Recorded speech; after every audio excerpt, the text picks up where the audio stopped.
Hey Nittany Nation, Mark Harrington here, aka Playbook Mark from Fight on State, here to talk about Penn State football. And the 2017 edition of the Nittany Lions is finally here. The preseason's been exciting, a lot of preseason attention on the Nittany Lions, top 10 rankings in every preseason poll, preseason All-American selections for Saquon Barkley, Mike Gesicki, and Trace McSorley. So let's talk about that offense a little. Obviously, Saquon is the backbone of that offensive unit. They're gonna give him a lot of different looks. Watch for him to get a lot of attention. He's coming off that Rose Bowl performance where he gashed the Trojan defense. There's going to be a ton of scheming focused on him.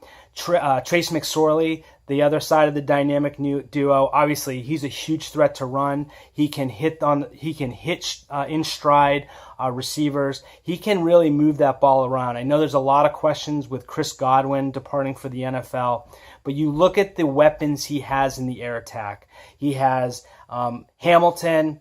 He's got Gesicki, he's got Tompkins, and he's got this newcomer, Juwan Johnson, young redshirt sophomore. He's got a lot of guys that he can throw the ball to.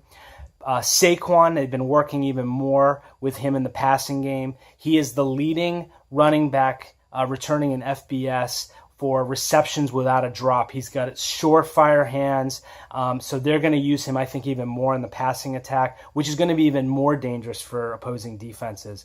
On the whole, what excites me is the offensive line. Left to right, you got Bates, you got Gonzalez, you got McGovern, you got Mann, and you got Wright. Now that's a veteran line. It's probably, arguably, could be the best line the Nittany Lions have had since the 2008 Big Ten season. So it'll be interesting to see what that does, and it really could open up things more for the Penn State offense. So this one should be really interesting against Akron on the offensive side of things. Hi Penn State fans, it's Nir Abdullah here with Fight on State. Let's take a look at the Akron Zips when they're on the defensive side of the ball.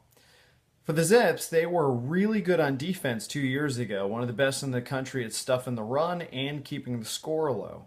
But last year, they flip-flopped that, were one of the worst in the country and had one of the worst turnover margins in the country as well at -8. So it'll be interesting to see if Akron can kind of return to their solid ways. I don't think it's possible.